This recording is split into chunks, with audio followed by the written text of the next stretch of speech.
in the 25-metre band. Once again, retune now to 11,725 kHz in the 25-metre band.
RNZ Pacific News. Malawalele, I'm Lydia Lewis.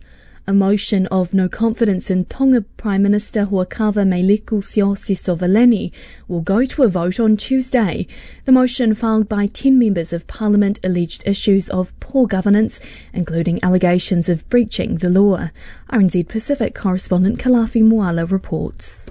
The vote on a motion of no confidence in the Prime Minister will happen this week. The Prime Minister has responded to these charges, and now the 26 members of Parliament will vote either for or against him tomorrow. If the vote of no confidence is successful, a special session will be held when Parliament will then vote for a new Prime Minister. A Prime Minister in Tonga is appointed by Parliament by majority vote, and the Prime Minister then appoints his own cabinet. Both major New Zealand political parties, National and Labour, would look into the Tonga Prime Minister's call for Pacific student fees to be cheaper. National's Pacific People's spokesperson Dr. Shane Reti says Aotearoa has a strong relationship with the Pacific. He says should National win the upcoming election, it will be open to ways in which it will deepen the relationship. We'll always have a dialogue. I'm not making a manifesto commitment here. We'll always have a dialogue with the leadership, which we hugely respect, and we'll continue to explore what those needs are and how we might be able to help. Labour's Carmel Sepuloni says this is work started by Labour. American Samoa's Department of Health is distributing lymphatic filariasis pills after several church services. The Department of Health has been running a mass drug administration campaign supplying medication across the territory. Lymphatic filariasis is caused by worms that is spread by mosquitoes. It can result in arms, legs and other body parts swelling. The campaign runs until September 22nd. Fiji's cabinet has agreed for a feasibility study to be undertaken for the emerging market in medicinal cannabis in the country. The feasibility study will be overseen by a task force to be chaired by one of the 3 deputy prime ministers. Eliasa Tora has more. Currently, there is no specific legislation for the cultivation and production of medicinal cannabis in Fiji. The findings of the study and any subsequent amendments to the law and the drafting of a new law in consultation with the Office of the Solicitor General will be brought back to Cabinet for decision, the government said via a statement on Thursday. It says its Trade Ministry and Investment Office have already received interest from 2 foreign ventures for the construction of medicinal cannabis facility for confined extraction and manufacturing of medicinal cannabis. As negotiations continue over the planned Wafi-Golpu mine in Morobe province in Papua New Guinea, the Governor Luther Wenge says the landowners are generally for it. A development forum has been held in Lae, which is just 65 kilometres from the projected mine site, with the Prime Minister James Marape saying the mine will be majority owned by Papua New Guinea. He says this will allow the landowners and community to receive a greater return than on previous resource developments. Mr Wenge says he has been speaking with landowners that will be affected by aspects of the mining project.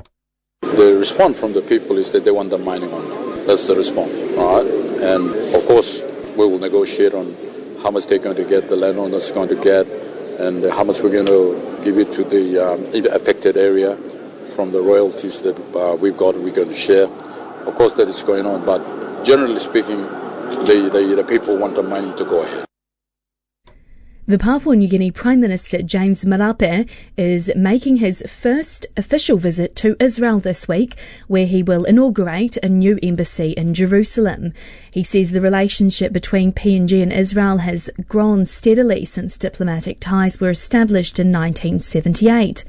Mr Marape wants to secure Israeli support for a number of areas, including large-scale agricultural initiatives, hydro and solar energy projects, higher education and security cooperation.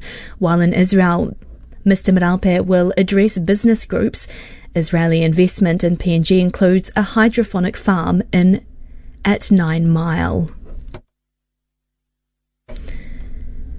A team of Sydney scientists is feeding corals a diet supplement with fat to make them more resilient to heat stress. Using corals collected from Sydney Harbour, Jen Matthews and her students are investigating what their optimal nutrition is under different heat conditions. Dr. Matthews told the ABC she hopes the intervention will give corals a better chance of dealing with water temperature rises brought on by climate change. When corals bleach, they lose the relationship with this tiny algae that lives in their tissues and normally gives them all the nutrients they need to survive. And so when they're bleached, they don't get those nutrients. And it's actually that process of not having that nutrition that often leads to a coral's death. They starve to death. Dr. Matthews did her PhD at Victoria University of Wellington on the ability of corals to adapt to climate change. Transgender care for minors is now banned in Texas after the state's Republican-controlled Supreme Court blocked a lower court's injunction against the new legislation. Texas is now the most populous state in the country to restrict access to gender-affirming treatment for children. Our correspondent Tony Waterman has more. A lower state court had ruled that the new law, which bans access to treatment like hormone therapy, puberty blockers, and surgery, violates the rights of transgender children and a doctor's ability to provide medical guidance. They risk losing their medical license if they provide treatment. But the Texas Supreme Court knocked that injunction down. It could still hold a full hearing before March of next year, but it's unlikely the law will be rolled back. Texas joins more than 20 states that have now adopted gender-affirming restrictions. In sport, Vanuatu will meet hosts New Zealand and the Solomon Islands will face Fiji in Wednesday's semi-finals at the OFC Olympic qualifier. Solomon Islands defeated Tonga 5-1 to finish with 3 wins from 3 pool matches. Vanuatu overcame Samoa 3-1 to clinch runner-up spot in their group. On Saturday, Fiji advanced to the last 4 by beating Papua New Guinea 2-0. Regional powerhouses Tahiti and New Caledonia are not competing as those territories compete under the French flag at the Olympics. And several Niue players and teams have recorded wins at the World Bowls Championships in Australia's Gold Coast. Despite not making the final series of the tournament, they were successful in securing wins on each of the 3 days that they competed in their categories. TV Niue reports in the women's singles, Joy Peru won 3 out of her 9 games and placed 7th in her section. The women's 4 placed 6th after 1 win, the men's triples were 8th and the men's pairs were 9th. And that is the latest news and sport for RNZ Pacific. You can read more on our website rnzi.com.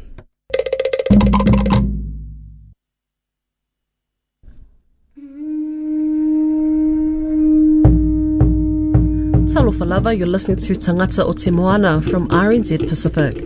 I'm Susana Suisuiki. Coming up first. I'm really sorry to say this, but by far the worst election that I've seen in my experience. New Zealand's major political parties are vying for Pacifica votes come election day. Also, the problem becomes how do you enforce that with academics who perhaps don't think it's their responsibility. New Zealand University sets deadlines to eliminate disparities. And later, it's about family and it's about love for our community. That's at the core of it. A new documentary shows a softer side of Pacifica rugby players.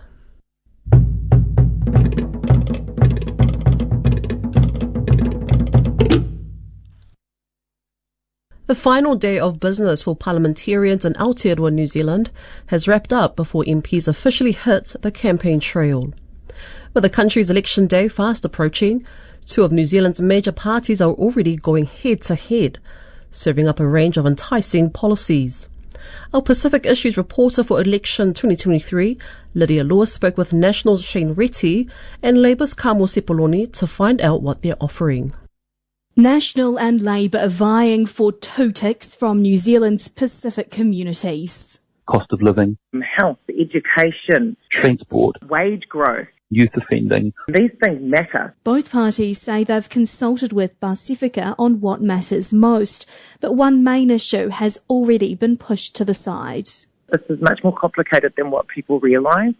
We haven't nailed this yet, but we are continuing to do work on it. That's Labour's Carmel Sepuloni talking about an amnesty for overstayers.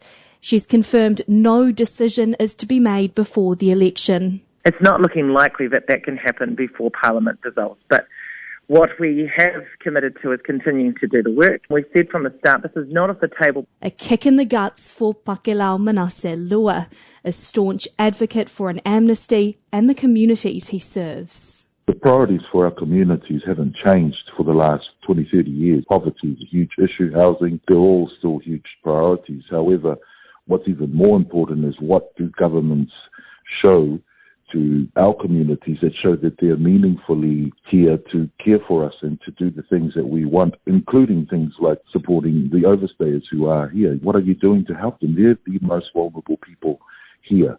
A national-led government would not back an amnesty for overstayers, something their Pacific People's spokesperson Shane Reti has made clear. We've looked at this and we're not generally in support of an amnesty for overstayers. We think that would send the wrong message, particularly to all the migrants in New Zealand who are doing the right thing and following the protocols. So our current policy settings are that we're not supportive of an amnesty for overstayers. What National is focused on is addressing the cost of living, transport and health. Ms Siriti says Pacific health providers are part of National's plan. But I just can't tell you at the moment. So just hold your breath here a moment. I support our Māori health providers, our Pacific providers, and that primary care is vital to the health system going forward, and I will back that with policy. I just can't tell you here today. Watch this space, be pleased. Labour is still very much in the watch this space phase of the election too. We haven't released our manifesto in relation to Pacific peoples yet. That will spell it out really clearly when that is released. But for the last 6 years, we've been very much focused on The challenges that Pacific communities face, health, education, and these things matter. So many of the policies that we've implemented over the last 6 years have had a direct benefit on Pacific